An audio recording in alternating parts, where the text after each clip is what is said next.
We have all the angles now. From all angles. From all angles. That was yeah. about to be our name.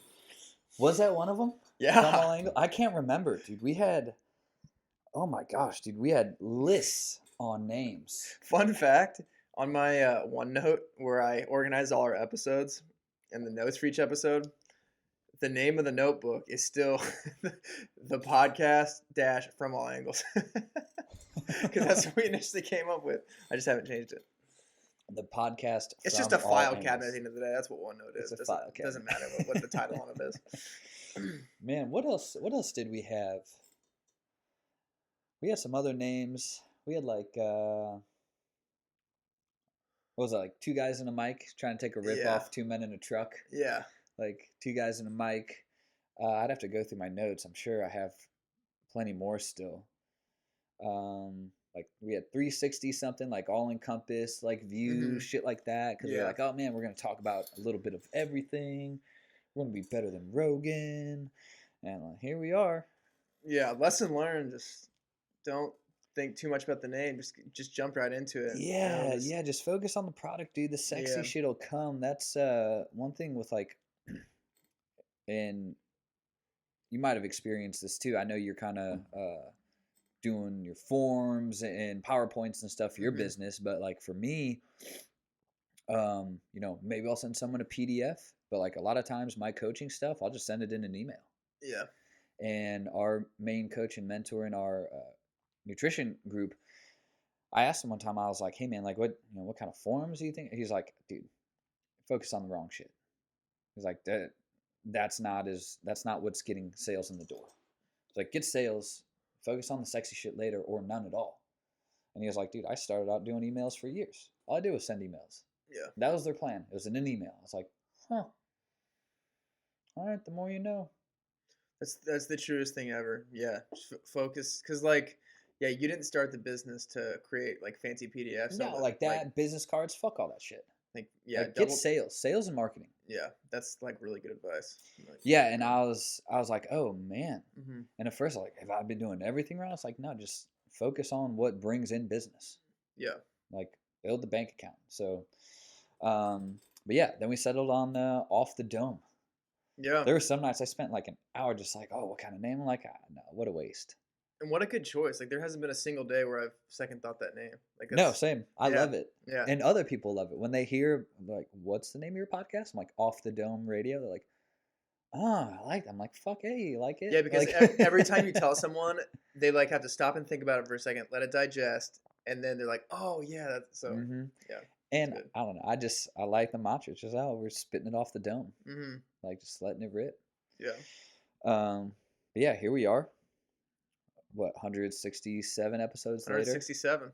167 episodes. Just released Carl Hibbert episode 166. K-Swaggin. Founder of Fortunate Lifestyle. I have been wearing the shirt that he gave me, and he gave one you too, religiously. I love it. It's a very comfortable shirt. I wear it to work out, and I wear it around the house, and I wear it out. Just all-purpose shirt. Fortunate Lifestyle. That half and half game, dude. Those half and halves are really dope. I had some other friends say, "Hey, man, like, where'd you get that shirt?" I was like, "Oh, one of our podcast guests and buddies." I'm like, "Oh, that's sweet." And then our friend Jesse hits me up over socials. He's like, "Hey, man, that's a sweet shirt. Like, where'd you get it?" I was like, "Oh, my buddy makes them. Like, he has his own clothing line." He's like, "That's some shit I would wear." I was like, "Well, this is business. See if you can cop some." I don't think he did, but I was like, "Hey, this is where you get them." Yeah, and I like how every time we bring on like a guest, they I always take like some small piece of their interview, and it reinforces something into my own routine. And from Carl's episode, he talked about like the ideal setting that he likes, like the ideal environment that he likes to like do like deep work, like when he actually makes his clothes and like what his environment's like. So hearing him describe his ideal environment like really like made me appreciate like, oh, like I need to have all the elements right when I'm sitting down to write a resume. Right. Get the music going, the scents, you know how it goes. The scents. Strong candle game at Tim's house. Oh yeah. Get that Yankee Doodle candle. Yeah. It's worth the extra $3. Come on. You get one twice the size for $6.99 at Kroger. But yeah, man, that was a good episode. Love Carl. Yeah, when he said K, all I could think of was Men in Black. When people call him K, like I Yeah. just think Men in Black. It just Yeah. I don't know. But yeah, K Swaggin. That was an awesome episode. 166. Go check that out. Yeah, just did a tour with Young Nudie. I got to keep track of all these Youngs and Lils and who's got what in front of their name. Yeah, his So network is 21 just. Savage's cousin, Young Nudie, is who Mhm. he's been on tour with. Yep. So yeah, dude is making rounds. Mhm. Yeah, it was fun when we talked about not worrying about follower count, but quality of followers. Mhm. That was probably one of my favorite pieces. Is there's multi-millionaires on social media with under 1,000 followers, and Mhm. people with 1 million followers that can hardly pay the bills. That's a good point. So it'll go both ways. Like then people with millions of followers make millions of dollars, but you got to do the business. But anywho, yeah, go check it out. 166 with K Swaggin. What's a day in the life of Tim been like? It's been good, man. We're still chugging away with the resume writing business. Like Chugging those resumes. Yeah. Till you're wasted. No, because got to make sure we're sober for all that. That would be interesting though.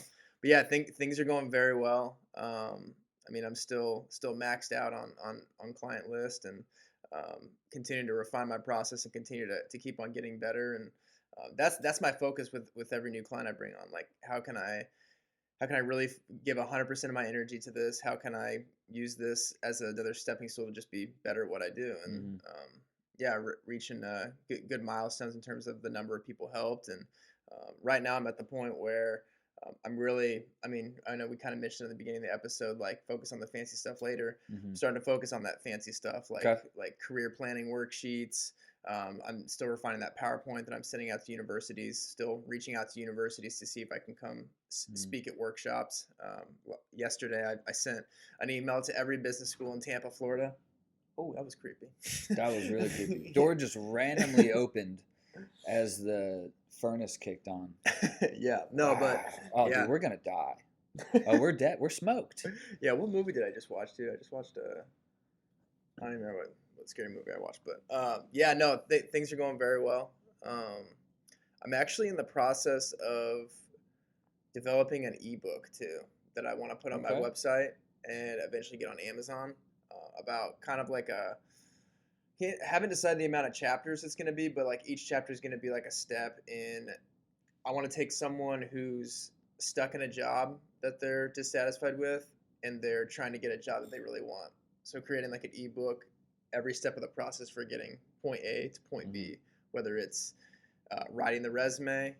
Obviously, like I want them to hire me to write them a resume, but this is just for someone who's trying to do every step of the way to get to that position. Like applying for jobs, writing the resume, establishing connections with people at that company, really like taking an inventory of like what they've done.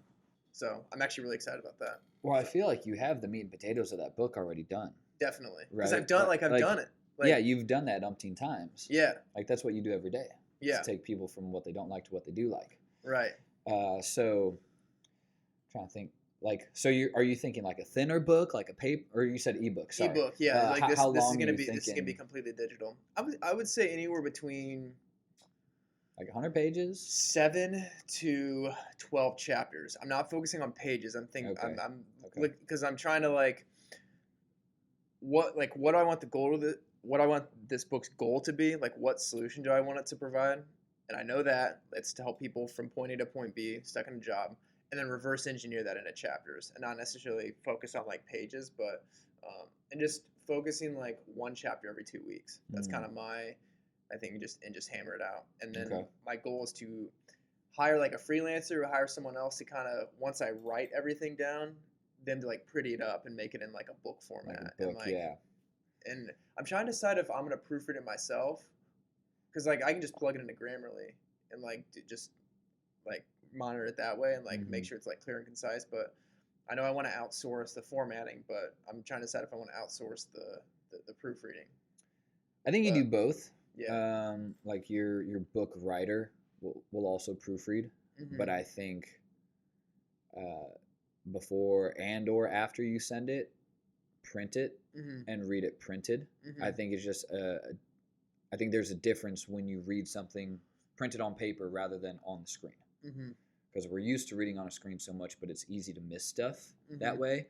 Where on paper you can, pen, highlight, and it reads differently when it's printed. So I Mhm. would say like for you to proofread it yourself, just to make sure it sounds like Tim, Mhm. because you don't want it too booked out where it people don't know who wrote it, Right. where it should still come off as you writing it. Right. And I want the book to like I want it to be kind of like a how-to, but I also want to give like as many examples as possible. Mm-hmm. And like I'm trying to decide like how I want those examples to be formed. Like I do want to take examples of like people I've helped. Like obviously not name dropping people I've helped, Right, but right. like really take anecdotes and that's gonna be part of the writing process is kind of writing out like some specific examples and um, yeah, no, I think it's the time. Like I've helped 550 people since I've Mm-hmm. left my full time job, and I told myself once I hit 500, Yeah. I think at that point like I've got the track record, like I could do this, and Mm-hmm. Oh, yeah, for sure. Um, I'm wondering if each chapter you throw in a story, like how to win friends influence people, they do hmm it, or don't sweat the small stuff. There's a story of somebody doing something, yeah, and how like that chapter relates to that person and story. So you can do something like that. hmm You could do like one story per chapter. hmm Some of those when I read, where it's 3, 4, 5 pages of the same type of story, hmm I'm over it. yeah, Like, give me one or two really good ones, then I got the gist of it. yeah, We can move on. Give me the substance. All right, yeah, I like a good story. Like, I hmm need to hear how it got applied, or hmm read how it got applied. But one or two, and then I'm done. yeah, So I've skimmed heavy through books where it's example, example, example. Like what was one mindset. hmm That's kind of how that was. I'd find like, oh, that's a good chapter. I want that lesson. Read one or two things. Okay, got it. yeah, But then there's like 8 more pages of 4 or 5 more examples. I'm like, yeah, I don't want to read all that. yeah. We get it. Yeah, So, um, yeah, I like you're focusing on chapters, but yeah, I'd say, but I I also want mean, to make it so like I don't want to make it too long. Like I want someone to just be able to get the value out of it right. like as quickly as possible, and like I want to keep their attention in, and yeah, like going back to the stories too. Like I felt like over the people I've helped, like I just see common themes, like Mm-hmm. of like obviously everyone has a different unique story in their career, and everyone has something that's unique to them. Like no one else has that story, but I do find that like the general goals of what people are trying to achieve in the situations they're in, it is like reoccurring. Like I see, I'm trying to take like case studies and like things that work for this person and like apply to this person who's in the same position. Like for example, someone who's looking to relocate to this city and start like a new type of job than what they've been doing before. Like there's so many people out there that just think that's impossible, but it's like really not. Like Mm-hmm. I'm trying to like communicate with these people. Like I helped this person do it, and like I see the same things in you, and like you have, and then instilling the confidence in that person to be like, hey, like you have done a lot in your career, like you're, but we need to make sure we're bringing out the best of you.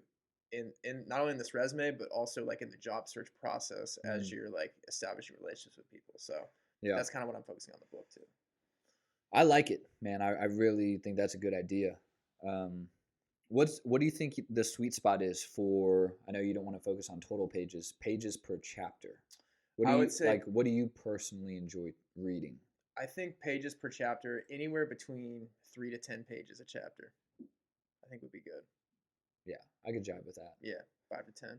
Yeah, yeah. And 10 is obviously, personally my obviously, max. it Where will after I'm done. in like if it's an ebook, like I'm just trying to think like how would it like be on the screen too? Like how Hmm. big will the page be for an ebook compared Sure. to like a physical book? Yeah, That's another thing I need because to you don't like. want them scrolling forever for a single Right. page. Like some people may be reading it on like a Kindle or like an iPad or something. Some Hmm. people may be reading on their computer. Like Hmm. those are just the things I gotta like. Yeah. For sure. And like that, and then maybe that's something I talk with the person I Yeah, outsource. someone who's done Like what ebooks. should the page spacing be? What should the font size be? Like I Yes. do think that's like equally. I mean, not equally as important as the content, but very important because like you do want to keep that person like engaged in the book from like beginning to end. But Yeah, yeah. yeah, It's pretty sweet, man. yeah. Do you know what you're gonna sell it for? No, No. not. I haven't decided that. Yeah. But something like really affordable and like something that's not like crazy out of the water. Yeah, But I think there's power in the books that are $12 or less, $10, like the seven ninety yeah, nines, the six ninety yeah. I nines. You think it'll be know. somewhere in that range. Like I was thinking anywhere between like Okay. $5 to $12. So we'll see. I don't know. It just depends. It depends on how much I end up writing. It depends on. I just think, and that's another thing. Like I want to figure out the price later and just get it out there Yeah. and then go from there. And then Yeah. maybe get like feedback from people too as well. For sure. But For sure. Get a good cover photo. yeah, because like yeah, I talked about it. Like I mean, I've helped a lot of people, but and those have all been like one-on-one helping. I'm trying to how can I help people on like a broader scale? And that's Hmm. why I'm reaching out to colleges, and that's why I'm trying to do this as well. But Yeah. yeah, it's very fulfilling being able to help a person in an intimate setting like that. But yeah, I'm just trying to give more depth to what I'm doing, and um, yeah, that's one thing I'm struggling with. Like, I'm definitely not short on work, and I'm definitely not short on clients. Like, Hmm. I need to just step back and yeah, it's amazing I'm still like talking about the same problem like months later. But yeah, like I need to really make time to do like thoughtful work outside of just like helping people. So Yeah. Have you yeah. got any nibbles on the colleges? No, I've not. And I'm trying to play around with like different like verbiage in the email. Like I don't want to send the same email out. I'm trying to like tweak different things because I'm focusing on cities. Like first I emailed all the colleges in Cincinnati. Emailed all the colleges in Nashville, and last night I did all the colleges in Tampa because I'm going to be visiting there. But yeah, I'm just trying to tweak different things, and I just think I need to be more thoughtful with the follow up too, um, or like just like call the place too, because like I'm finding information about people within the business school like on Hmm. the university's website, and I either email like the dean of the school or the associate dean. But like, should I be emailing someone else within the school? I don't know. And it's the dean of the business school Yeah, particular. I've been targeting business schools. 'Cause What have you reached out to Butler yet? I've not yet. I'm wondering if going directly to Butler first would be a good move because outside of you knowing a lot of people there and having good connections there, someone will get you in their classroom, some sort of presentation. You will get into Butler Hmm. quick. Hmm. I I mean, you could probably get in there start of the new year, maybe end of by the end of this year, but at least before the end of the actual school year in 2022, Yeah. where you do that, those people who got you in that position, the people who work in education know other people who work in education. Right. So someone at Butler might know someone down at Marion, who might know someone at IUPUI, who might know someone in Bloomington, Hmm. who might know someone in West Lafayette. See what I'm saying? Where I think you tap the one that's most accessible, Hmm. and then ask those people, hey, who else do you know at other schools? You know, maybe there's someone at Ivy Tech or Yeah. whatever. You know, where okay, you start getting reps. Hey, I just spoke at Butler University about this. This is what I do. This is my placement rate with jobs. Would love to discuss getting in front of your students or whatever. Yeah.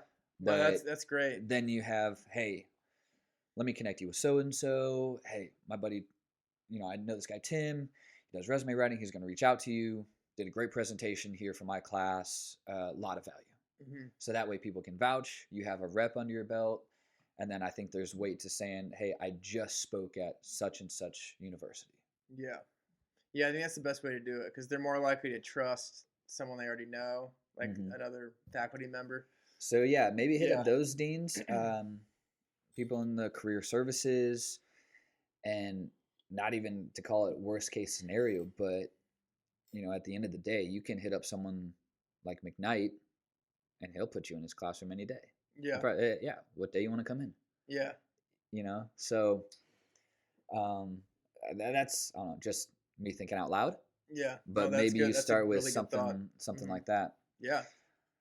So yeah, man, get in those schools, Yeah. educate the uneducated. I would love to. Like, really think I'd be good at it, and I think so. I feel like, um, yeah, I kind of spoke about this before, but I just feel like I would resonate better too, just because I'm closer to them in age, and like I've been out and like out of college for about 5 years now, and I just feel like I'm very attuned to like what people are looking for and like what it's like, and Mm-hmm. these aren't like writing a resume and applying for jobs. Like a lot of these students, like they will get jobs like easily from school because they did an internship or they built a relationship, but I'm looking at that like portion, that percentage of people that like they get done with school and like they just don't have a job yet for some reason, and they've like never navigated a job market like with a resume. Like they've never gotten a job before because of like the traditional submitting a resume process. So Mm. that's like those are really the people I'm trying to target. Because believe me, I've worked with a lot of people, like a lot of clients who they've been in that position. So I know that there's like Yeah, a whole market out there that's like untapped. I graduated, didn't have a job. Hmm. So many people I knew had jobs months before graduation. I Yeah. didn't have a job till months after. Hmm.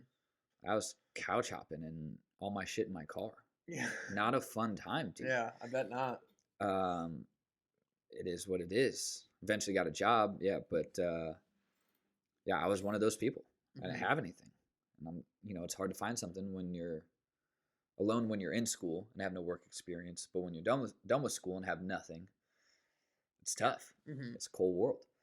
Um, but yeah, I think that's great. You know, you would crush the college game and letting kids. I feel like you would be able to add touches of what real life experience is Hmm. in a setting where they're probably not getting the whole truth Right. of real. Hey, when you guys graduate, here's what really happens in a lot of cases. Hmm. I see it every day, Yeah. and then you can hit home a little bit when they're like, oh, I kind of need to wake it up. Yeah. I need him.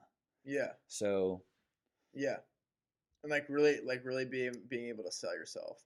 yeah, Because 100%. one thing that like I feel like a lot of college students like they miss like on their resume or when they're applying for jobs is like they're so focused on just the traditional jobs they had, like the internships they had, but like I find that not a lot of people are tapping into like what they did in their classes. Like obviously classes, it's a class. It's not like an actual company or like real life job, but there are like a lot of things that you do in your classes that a lot of employers like do look for, like big projects you worked on or like any like organizations you were in, and like being able Mm, to tap into like what you were doing outside traditional jobs is important. But yeah, no, like that's kind of what I would do. But good deal. yeah, Well, enough good, about man. me, man. Keep Though me we posted. got to go to like There's never enough about you, Tim. We you've don't got have enough time. you've got a lot going on right now. A lot of great things going on. A lot of things Dude, in the crock pot. And you want and I to don't even own a fucking crock pot, Tim. I need one because I have no more no. time to cook.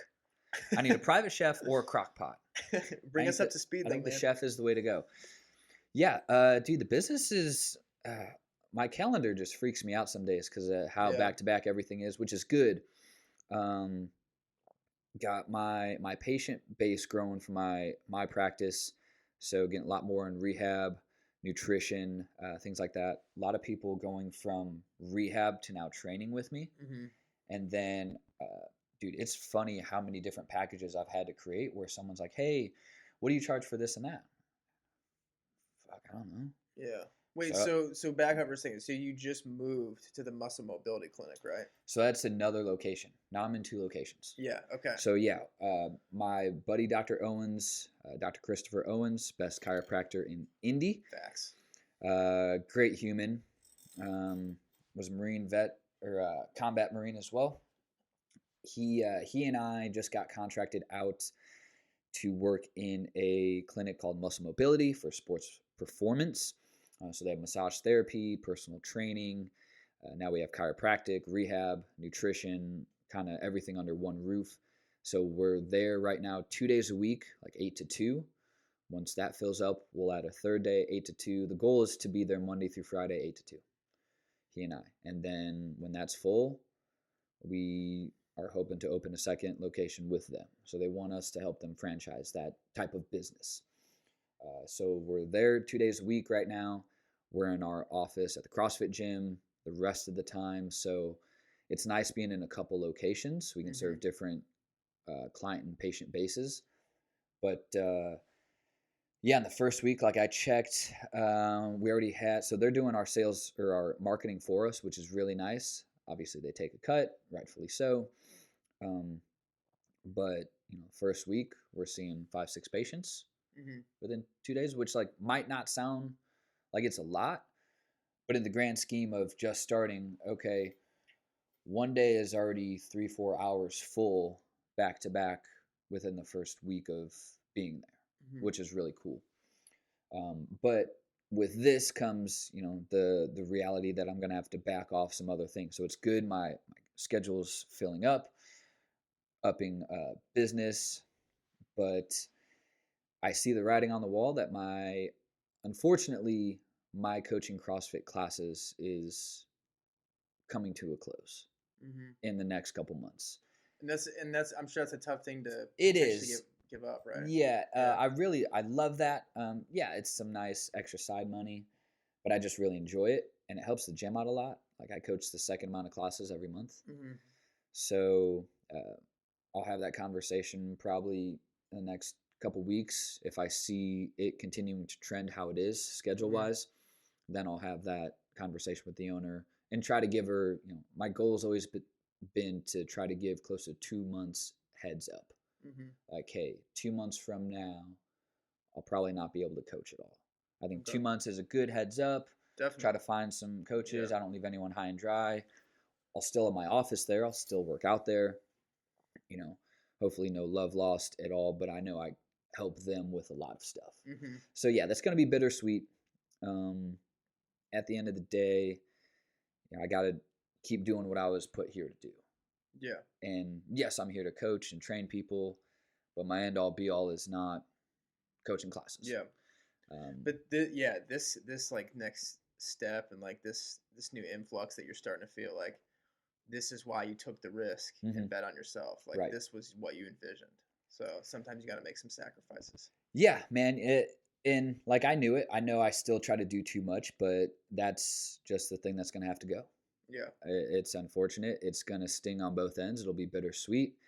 Um, I know members are going to be a little bummed too. Like all our coaches are really awesome.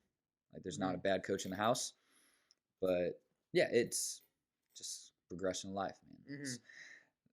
I'm thankful for everything that they've helped me do and learn. But like I said, I'm probably still a couple months away, but I see it coming.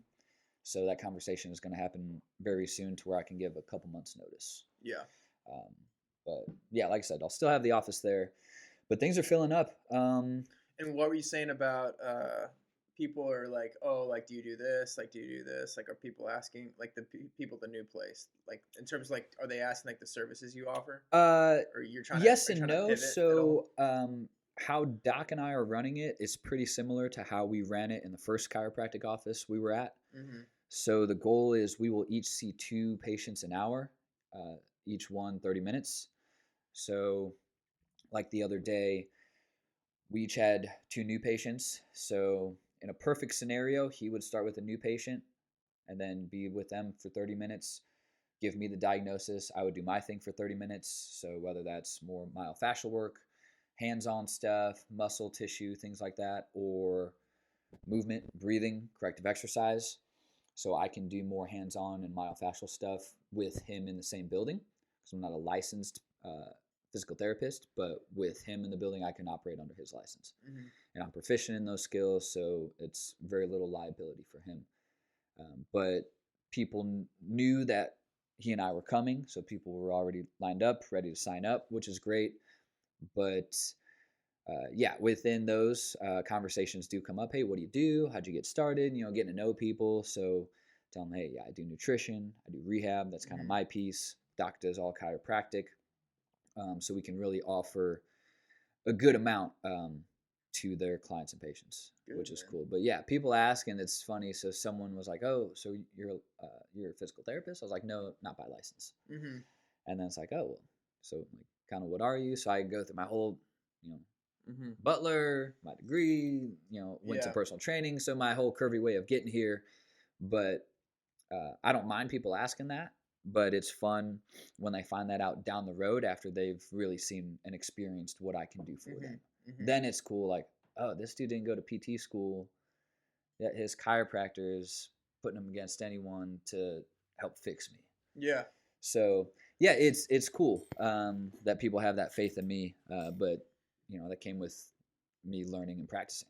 Yeah. So And it also comes with relationships too. Like you're just a good person I'm good with naturally. people. Yeah. And yeah, you gotta. I mean, it's all about building trust and building relationships. Like, Mm-hmm. if you do what you're saying you're gonna do, people are gonna preach about your good services to other people. For sure. Yeah. So that business is going well. I'm still writing some on the side, not as much. I think that's probably gonna also come to a close soon. But it's again good little side cash. Yeah. Been regular at church again, which I was struggling with over the last year. Pre-pandemic, I was good, and then pandemic happened, and then I wasn't good about going to church. So going back to Mercy Road, it's where a lot of our gym people go. So the owner Monica and Kyle, they got me going there. My buddy Matt, I like it, man. They get down on music. I've been a Traders Point guy for the last couple of years. I would like to switch off every weekend or two between Traders Point and Mercy Road, just because I really enjoy both of them. Mm-hmm. But it was just me getting back into it. Yeah. So yeah, happy about that. Yeah, other than that, I am working on another project, but I don't want to give it away too much. Yeah. I know I've More talked to to come you about soon. it. Yeah. Pretty fascinating thing I was asked to help produce, which I didn't think I'd ever get into, but more to come. But a lot of Dangled good, a nice little carrot. yeah, there. a lot of good things are in the works, and that's going to lead into some of our business talk. But yeah, a lot of things going on. A lot of good stuff, and things are just crazy. I gotta clean some things up, like I was saying, but yeah, it's good. Mm-hmm. It's funny. My friends, one guy I live with, he's like, man, I walk in the door, I'm in my scrubs. He's like, are you starting your workday, ending it? I'm like, oh, I'm right in the middle of it. It's like 3:30, 4 o'clock, and he's about to clock out at 4:30. He's like, man, I can never tell. I was like, dude, this is every day, man. I love it. I was out before the sun was up this morning, and I'll close the computer after like 10 p.m. Like that's just what it is. Mm-hmm. I won't have to do that every day for my whole life, but I probably will out of enjoyment. But that's just, dude, that's the hustle. Yeah, that's what we have to do right now. I love it. So yeah, and it's funny. He's great, man. He's like, oh man, that's not for me. I just like clocking in, doing my work, clocking out. Dude, respect. Yeah. Do you enjoy doing that? You happy? You like everything going on? Do it, man. I can't be told how high to jump. But before we move on, dude, we had class the other night. I'm coaching this class, and one of our neighbors had a forklift out. Our workout consisted of a run. People were running. This guy was going from one side of the back drive into his garage with his forklift. Our people didn't really know, because he was in the middle, didn't know if he was going to wait, if he was still going, so they didn't know which side to go on. They're running. I see him I was like, maybe he should have gone around, but he should have stopped. And he just keeps going. And then before he hits someone, he finally slams on his brakes and throws his arms up. Yeah, like, what's going on? I'm like, all right, dude, relax. Like, you saw us running here before you even got your forklift off the trailer. You knew what we were doing. Yeah. And so there's maybe 2 minutes left in this workout. All of a sudden, I hear him yell something. Some people are inside doing work. Some people are still finishing a run, just timing. They're different. And so I'm inside, outside, inside, outside. I hear him yell. I'm like, whatever. This joker is just being cranky. One of our members runs by me, and as he's running by me, he turns around and just yells, all right, well, come on in here then, fuckface. Let's get it on. And I'm like, oh, wow. Oh, Betsy, we're about to shift gears here really fast. Yeah, whoa.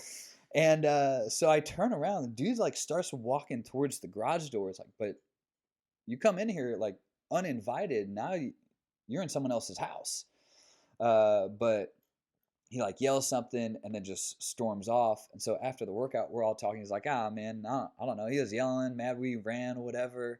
And I guess this dude was like yelling at him on his run back. And he's like calling him a pussy, like this and that. And our guy tried to just not respond. He goes, oh, you're just going to walk away and be a little bitch about it? Like, so I was like, all right, warranted. You got called a fuckface. You deserved it, man. You asked for it. You were pushing unnecessary buttons. Guys being guys, nothing happened. But it was like, man, bro, really? That's someone who just, Yeah, they're probably not It's like having a good day. 6:45 at night, man. Relax. Put your Yeah, forklift in the garage. Don't hit anybody. Wait till people run by and then go. Like yeah, you saw us running 10 minutes ago. yeah. But I just thought it was funny. Like, come on in then, fuck face. Let's get it on. I was like, let's go. Jeez. uh, but anyway, should we get into our tips? I know we've been trying to do Yeah. our tips for people. So Start out. I kind of have, yeah. I'll do my health and fitness one. Then I do have one business one Okay. that's my new project that's kind of reinforced. But people starting out in a health and fitness journey, wherever you may be, because I have some clients that are getting used to just moving regularly again. If you're at like 0 days a week right now, I just don't know where to start. Make it insultingly and painfully easy. So what I mean by that, if you're at 0 days a week, give yourself 1 day a week. Hmm. Oh, I can work out 1 day a week. Okay, then show me consistently for a month you can work out 1 day a week. Don't try to ramp up to 4 the second week. Show me that you can do 1 day a week. Hmm. Okay, then let's go to 2 days a week. And it doesn't have to be a hardcore workout. Maybe once you're 2 days a week, maybe you're walking 1 day and you do weights 1 day. But make it, like I said, almost insulting how easy it seems to be and make that happen. Hmm. So if you don't know where to start 1 day a week. Don't Yeah. go overboard. I'm going to go at 5 a.m., 6 a.m. No, don't do that shit. Unless you're used to getting up that early and you can actually make that happen once a week, go, whatever your convenience. Or if you've plateaued, people who, oh man, I work out 4 or 5 days a week, I plateaued. Look at your exercise programming um, and see how long has it been since you changed that. You can also make sure that you have quality nutrition and sleep. Those things will affect gains, but look at your programming too. If you've been doing the same types of lifts, chest day on Monday, back day on Tuesday, shoulders and arms on, change your intensities up. Hmm. Throw things together. Do some full body stuff. Get your heart rate jacked up a little higher. So look at those things, nutrition, sleep, but look at your programming as well. Hmm. But yeah, those two things. So if you're starting out, make a goal that is painfully easy, and if you plateaued, look at all the parts and pieces going on and see what hasn't been changed for a while. See what's getting rusty. Yeah. Clean it up a little bit. And there's something like gratifying about just like accomplishing a goal. So like whether or not, like, no matter how big or small the goal is, like this like just being self-satisfied and accomplishing it, like that's gonna just inject like positive emotions into you to like do the next thing. I Mm-hmm. feel like instead of like if you start too big and like you get discouraged, that's when you just stop. Yeah, you read about entrepreneurs, CEOs, you hear it on podcasts, the small wins. Like give yourself small victories, little pats on the back, get some momentum. Because if you just, I'm going to do 5 days a week at 6 in the morning, maybe by Wednesday, man, I'm tired. Maybe you're overtrained, you got work, a lot of stress. Then you only made it 2 days that week at 6 a.m., but you told yourself you would do 5. Now you failed. Hmm. You failed for the week. And how is anyone going to feel about that? Rather Right. than, hey, I'm going to go 1 day this week, and you made 2.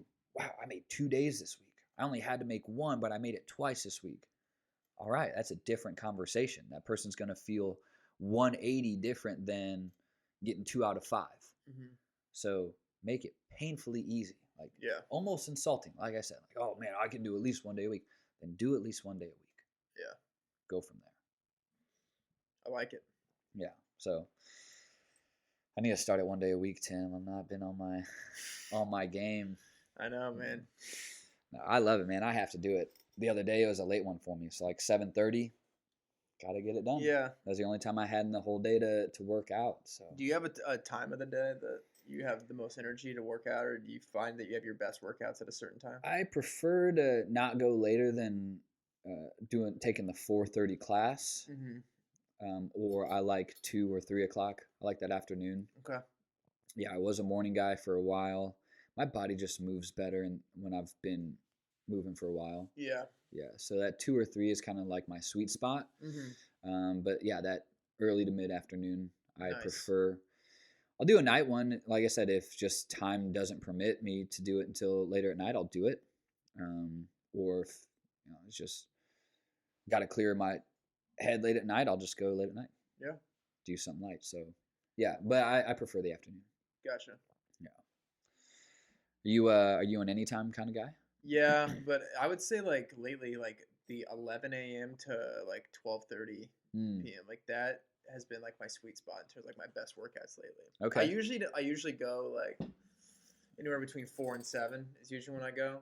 Got But it. like if I Busy had time. yeah, yeah, and that's where usually when I have the most energy though. So like that's when I go. But I mean lately I've had like really good energy around like late morning, and then that way I can like put in like a good workout, work up a good sweat, and like build up a good appetite for lunch, Okay. and then like after lunch get my afternoon coffee in, and then ride that energy. And Yeah. yeah, but Nice. honestly, like I just listen to my body. Like when am I most?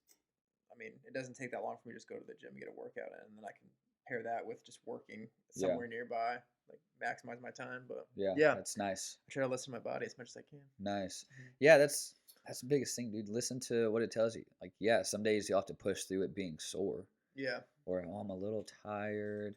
Yeah, we're all gonna have those. You're not gonna feel aces every time. hmm It happens.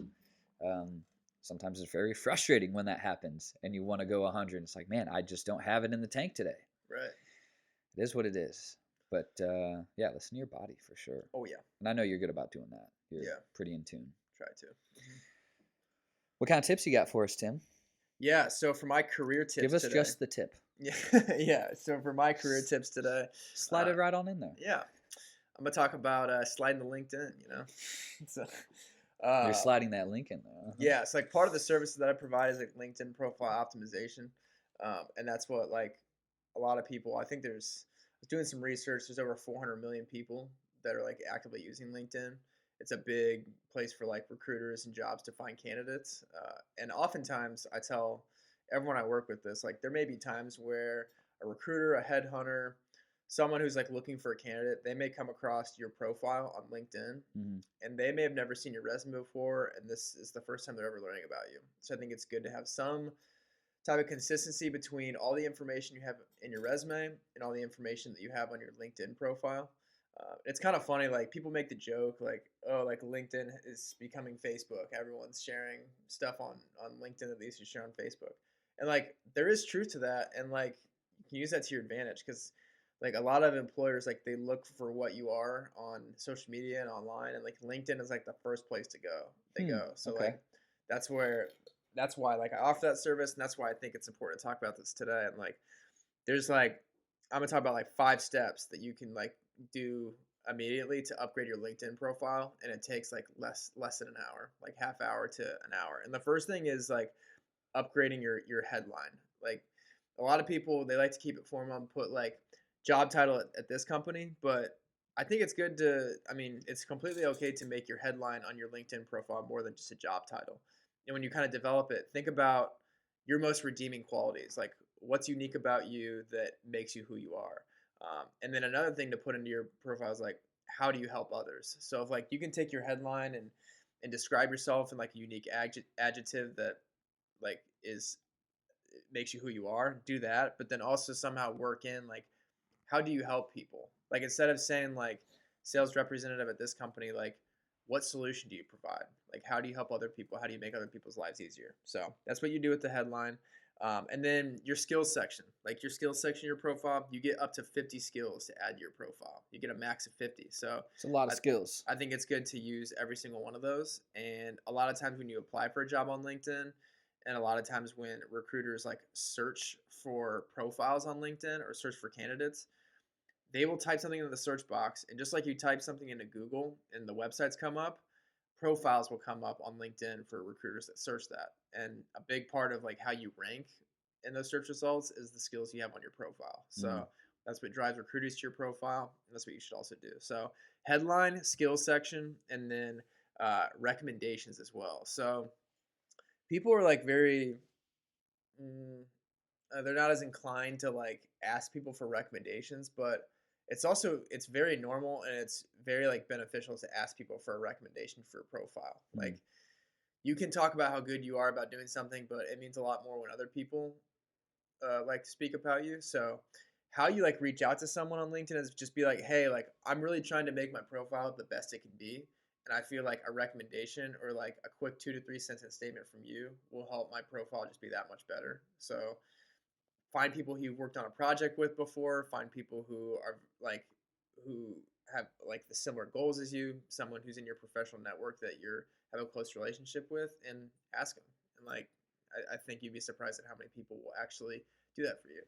And then the two other small things is your banner image on your profile and your URL for your profile. So most people don't know this, but you can actually upload like a banner photo to the top of your profile to make it a little more like attractive, like make it a little more full, complete.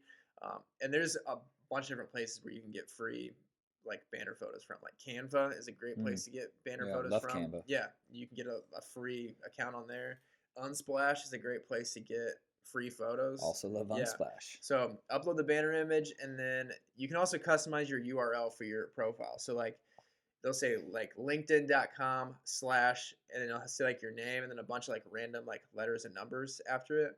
You can clean that up and actually change the URL for your LinkedIn profile and just make it so that it says linkedin.com slash, and you can just put your name. Oh, that's If cool. someone else has your name on LinkedIn, like you can, and has already used the URL, you can maybe just add a number to make it a little more differentiable. But yeah, those are like 5 things that will immediately just take your LinkedIn profile from like a C or a D to like a high B or a low Okay. A or an A plus. Okay. So update your banner image, update your skills section, update your headline, ask for recommendations, and then your URL. Those Yeah, 5 things. I think the recommendations is huge. We've talked about Google reviews or Mhm. just reviews in general, called Yeah. Amazon reviews. You know, people Mhm. will go to the one that's 4.5 to 5 stars on 5,000 plus reviews over the one that's 5 stars with 300 reviews, Mhm. just the way it is. So, yeah, there's definitely a lot of weight to that. If someone is trying to improve their headline, you talked about your qualities, what's unique. So, for example, say founder of Optimal Fitness RX. Mhm. Can I spice that up any other way? Yeah, I How would. would someone change that? Well, let me ask you this: how would you describe your your style? Like when you interact with people, like Hmm. your approach to helping people realize their health and fitness goals. Like, how would you describe your approach in like 1 or 2 words? Customizable Yeah, or or tailored. personalized. Like you Yeah. could put like founder of Optimal Fitness RX who delivers personalized health solutions or like personalized I'm like with you. health and movement solutions. Okay. Um, I know some people that will put like how many people they've helped. You can go that far if you want, but I would just say like really describe like what your service is like in a couple like words and adjectives, and then describe what you do in like less than 5 words. Who Okay. like who help people elevate their fitness goals, who help people move better, who help people move better to have a more functional life, like something that is quick and something Yeah. that It's where a tagline would come in handy. yeah. Okay. Yeah, and like that's the thing, like your mission statement, your tagline for Optimal Fitness RX. Like once you like, if you have that already, or if you're Hmm. developing that, somehow work that in as well. Okay. Yeah. Interesting. Yeah. God, now I got to go fix my headlines. Yeah. Thanks, Tim. Dick. No, those are great though. And like I get those emails of, oh, so many views on your LinkedIn profile. And I think I was hanging with my buddy Shelby and I told him, oh, got an email of 56 new views on my LinkedIn. He goes, wait, really? I was like, yeah, it's not that much. He goes, no, I get like 3. So I don't know, something's working. It's like I podcast with a guy who professionalizes resumes and LinkedIn profiles. Well, yeah, it's funny that we talk about this too, because like that's another thing that's on my list of uh, like things to create. Is like I want to create like a bank of like 50 to 100 plus like LinkedIn tagline suggestions, Mm, like templates that people can use, and like suggestions that people can kind of take and maybe like play around with their own adjectives and with their own like careers. It's like that's another thing I'm developing too, yeah, to like give people an idea. sweet. I'll send those your way. I think that's helpful. Yeah. Um, So. oh, speaking of books, I'm working on my healthy cookbook, Oh, are you healthy really? tasty cookbook. That's what I'm going to call it. Yeah. the How Healthy Tasty you Cookbook. started it? Yes, I have, and I put it on hold for a while, but I'm now just doing a little bit every day. Add recipe here. I'm putting macro breakdowns with it all too. I mean, that's going to be relative, so I'll put Mhm. in the book like, hey, macros are relative Mhm. within reason. But yeah, I'm trying to make healthy tasty again, man. Mhm. And I think that's going to be a shirt too. Make healthy tasty again. I like One of it. my nutrition coaching shirts. Yeah. Yeah. So I got a lot of ideas, but it's just I need to create the bank of content. So yeah, Founder of Optimal Fitness RX, who makes healthy tasty. who makes healthy tasty again? Come on, bitch. Let's That make is this that healthy is something that tasty. someone will read and be like, "Man, I want to learn more. I want to reach out to this person." Yeah, make healthy tasty again. Because people think healthy isn't going to taste good. I can make health food taste like soul food real quick. Oh yeah. Um, yeah, the other thing I wanted to get into real quick. God, I keep running out of storage on my phone. I don't know why. I need like a 300 gigabyte storage phone. Yeah, you do. Like for real though. Like I just deleted shit and now I can't record shit. All right. Anyway, but so with this new project I'm working on, I'm fortunate to network with we'll call it very high level people with a Mhm. lot of different resources and access to other different individuals, money, things, whatever. And I don't think I or a lot of people have stressed the importance of true networking, of not using people, but understanding how you can mutually help each other. You get someone's name out there for their business, but they can help you grow yours. You never know who other people know. Mhm. And what I'm finding real quick is doing business with certain people, you start to realize, oh, they know this type of person, who knows so and so. Oh, wait, you're friends with so and so's bodyguard. Mhm. Oh, your buddy is boys with Pharrell. Like, okay. Oh, Al Harrington. Like, people start dropping names. Oh, I know his so and so. I know him. Yeah, we played football. We did this. And it's just, that's networking. It's not Mhm. going to some event at a college and dropping off resumes. That's bullshit. That's not networking. Mhm.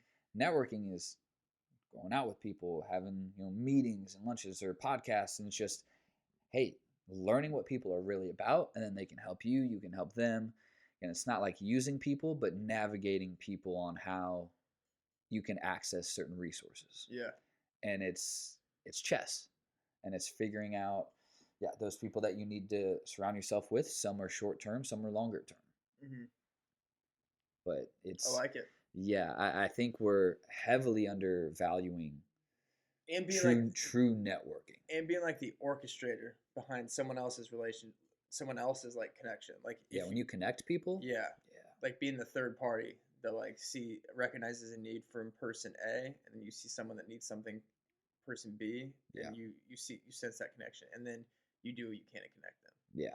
I think that's like upper echelon of networking. Upper echelon. Yeah. And I know people do their BNI groups. I have friends that do it. I have clients that do that. That like business networking international or Yeah. whatever, hundreds, thousands of chapters. And I've been to some of those meetings and I get it. And for some people, it really helps them a lot with their business.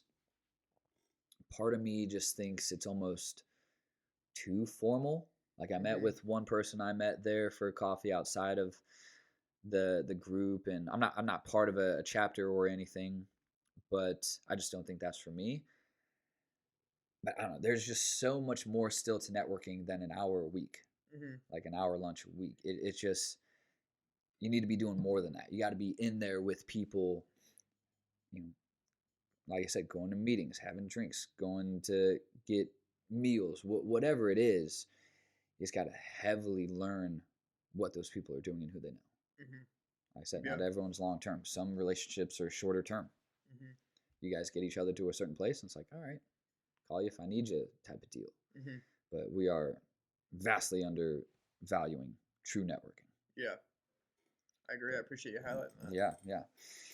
All right, let's get a little down and nerdy with it, Tim. Yeah. I think I talked about it before. I'm still working through How to Grow Your Personal Brand for Under $1,000 by Dan Fleshman. Fleshman looks like Fleischman. FLEY This is always SHMAN. this is always a topic when we bring up this book. How do you spell and say his name? Yeah, I think it's Fleshman because guy I'm working with now knows Dan, Okay. and because I told him I was reading this book, and I said, hey, I think you and Adam would like this book. It's How to Grow Your Personal Brand for Under $1,000. And he goes, who's it by? I was like, Dan Fleshman. He goes, I know Dan Fleshman. I'm like, of course you do. And Dan Fleshman knows Sean Whalen, who's the Lions Not Sheep guy, who flipped thousands of houses within a few years. Just a serial entrepreneur. So that's exactly what I'm talking about. Mm-hmm. A guy I'm doing a project with knows the author of this book, who is a multimillionaire, who has his own marketing agency, who knows other high-level entrepreneurs who are in these networks playing the game way up in the clouds. Mm-hmm. Like we're at sea level still. So that's as quick as it can go. As, oh yeah, I know Dan. Okay, is that all?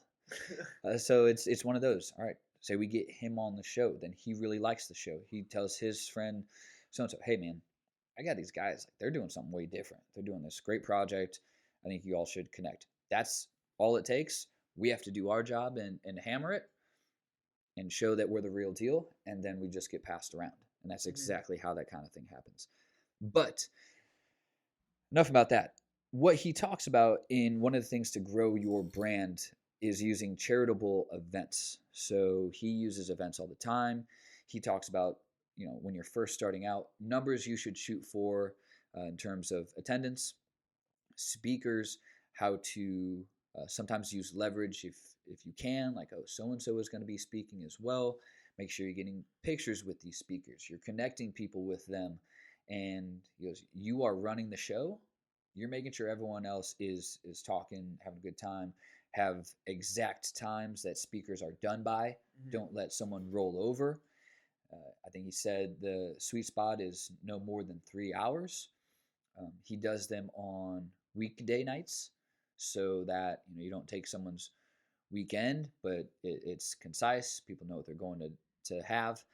And yeah, he says if you use a charitable event, because that will get you a lot further than just trying to reach out with people. Hey, can I pick your brain? Can I buy you a coffee? It's like, no, set up a good wholesome event like this for a good cause, and he goes, you'll have a different type of audience. And then people will come for other reasons, donations, things like that. But then, who put this on? Oh, he put this on. What is this person about? What are they doing? Is this their business, or is this something apart from what they're doing? So again, it's another type of networking, but with a good cause attached to it. And most people will go to something with a good cause attached rather than from some nobody they've never heard of before. So I've not thought of charity events like that. Not that you're trying to abuse those in the wrong way. You're still helping out a good cause, but it's just, like I said, another way of getting your name out there, getting people to know who you are, and networking with you. And that just, it takes one of those events with the right people to level up exponentially. Yeah. And like there's just a way higher percentage of like the ideal people who you would like to work with that are at those events. Absolutely. Just a higher likelihood. Yeah. People that are, movers and shakers, they're at those types of functions. Oh yeah. All right, Tim, what you got? Yeah, so I feel like I've talked about this book so many times on this podcast, but I just saw, when I was going back and rereading my notes, I saw something that was really helpful in here. It's You Incorporated by Harry Beckwith. It talks about how to like communicate better, how to invest in yourself, how to like fix your mindset type of thing, like you are your own business type of thing, You Incorporated. And the book talks about your dots, quote unquote, your dots, which are your interests and your passions. And it says to follow your dots because someday they will form a line that connects you to something wonderful. And I thought that was like really awesome. And it kind of reminded me of like you too, like what you're doing with everything and like following your passions and like really being curious about a lot of different things. Because like I feel like we are like, when we grow up, like we are trained to think that this line is like already formed for us. And in like with like the education system and like you coming out of college, like we are just like so set on like our line is already formed for us. But I think like life like really starts when you go into these dots, these passions, and like life is about connecting these dots like as you go through life. And I don't think you can connect them and like form like your ideal quote unquote line unless you're like curious about these things. Yeah. And that like involves about like leaning into things that make you happy. Like instead of things going into things that like make you more money, lean towards things that like make you happy and like that you really enjoy doing, because and combine that with like the networking piece that we were talking about, like that will lead to something wonderful. And like that's, I feel like the most successful people in the world, like they found their dots that made them happy, and they found dots that like allowed them to solve problems for other people too. And like that's how they kind of connected it. So if you're trying to, if you're stuck, like really just outline like what these passions are for you, and like dedicate time to each one, and like really like kind of envision like how you want to use this to like help other people too, and Hmm. like then create those relationships with other people, and then I think good things will happen. That's kind of what I took from that. So Yeah, I really enjoy that because yeah, we still live by these expectations of how generations before us did it. hmm Getting like I got caught in the old school way, right? You graduate high school, you go to college, you study business, you get out of college, you get a good job with good benefits, and that's about it. hmm I tried that. I was like, that shit sucks, bro. Like, not for me. Respect, but just it's not my game. hmm And it's interesting you talk about connecting the dots. It's wild how many things we do is all some sort of stepping stone. hmm Everything's a step to another step. Um, like because of what we do here, then someone else asked me to do a project over here. Okay, never thought I would do that. I'll try it. I'm intrigued. Um, you started doing resume writing. Now you're doing presentations at colleges. Now you're going to do an ebook. Like everything has its own little yeah step of, man, who'd have thunk this? I didn't ever think I'd write a cookbook. Well, maybe I thought I'd write a cookbook at some point. Not maybe. But it's just, yeah, so many things. Like everything is connected. So there's little dots, those stepping stones. I hmm think it's fun, not all the time, but fun to see where certain things take you. yeah Yeah. It's frustrating as hell sometimes, but um, yeah, it's interesting to see what connects with what and how things set you up for the next thing. yeah So and if you're gonna, I mean, life is about failure. Life is about navigating challenges. At least like when you follow your passions, at least like one, you're failing on your own terms, but at least like you're getting better and failing through something that you enjoy doing, if that makes sense. At right, the same time, yeah, yeah, and like, would you rather fail like in a job or in a career or in a situation where you hate it already, or would you rather like fail in something that at least like like it's gratifying to know that you're at least getting better and that you're like doing it through something that drives you passion. So exactly. yeah, And you want to fail for like someone else's business where it's like, oh, I can't really put that towards my business. I kind of work for them, and then they're blaming me for because I screwed up. Nice thing about having your own business, when you screw up, you know whose fault it is. right, But then it's you understand bottlenecks and how to scale and improve that business. So yeah, it hurts to mess up, but right, that's just the business, man. yeah, Mentors can tell you everything under the sun, but there's certain things that you're still gonna have to mess up and figure it out. yeah. All right, Tim. Anything else? No, that's it. I thought we covered a lot of good stuff today. Yeah, I Episode thought 167, baby. today was pretty fire. And I'm sure everyone listening thought the exact same thing. So no surprise there. As always, thank you so much for hanging with us today. Please head on over to iTunes. Leave us a 5-star rating and review. Helps us get momentum with the show. Let us know, what you're enjoying or what topics you want to hear us cover. If there's people that we should reach out to try to have on the show. If you know them, try to connect us. If you don't, send us some names. We'll always try to connect with anyone and everyone that we can that we think would be a good fit on the show. We really do appreciate it again. Hope you had a good time hanging with us. Y'all enjoy the rest of your day. And until next time, we are out. What's up, everyone? Welcome to another episode of Off the Dome Radio. We have a great one coming at you for today. I know it's been a little bit of time. Tim and I have been traveling, getting some other business affairs in order, but Here we are again. As always, we start up with our chop up. We kind of just catch up all things business, some funny stories, some changes that we're gonna take on in our own personal lives and career paths. Then we get into our tips. We're trying to give more business tips that relate to our own ventures specifically. So I give a few health and fitness tips. One, if you are just starting out with your health and fitness journey, and another if you have hit a plateau within your journey as well. So I talk about how to navigate both of those instances. Then I give another business tip. I hammer networking a little extra in this episode. I talk about why once we get to that point. And then, as always, we finish by getting down and nerdy with it. I bring up How to Grow Your Personal Brand for Under $1,000 by Dan Fleshman. And we're talking about how to properly integrate charitable events to get your brand out there. Tim, where do you take us this episode?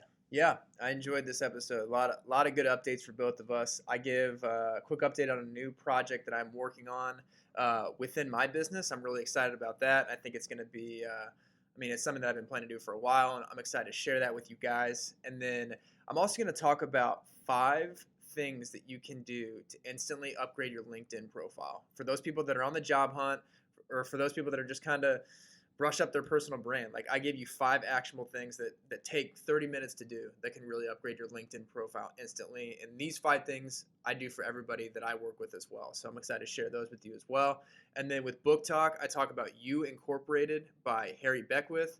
And I talk about what it means to connect your dots. I mean, I know you may have an idea of that, but I'm going to get into that. I think it's a really good part of the episode that obviously, like, this part of the book reminded me of what Slager and I are doing, and it reminds me of a lot of what my friends are doing with their own lives. So I think it's a really cool part of the episode there. I know you guys are going to love this episode. We enjoyed giving it. There's a lot of good energy here, and hope you can take something from it. So without further ado, episode 167.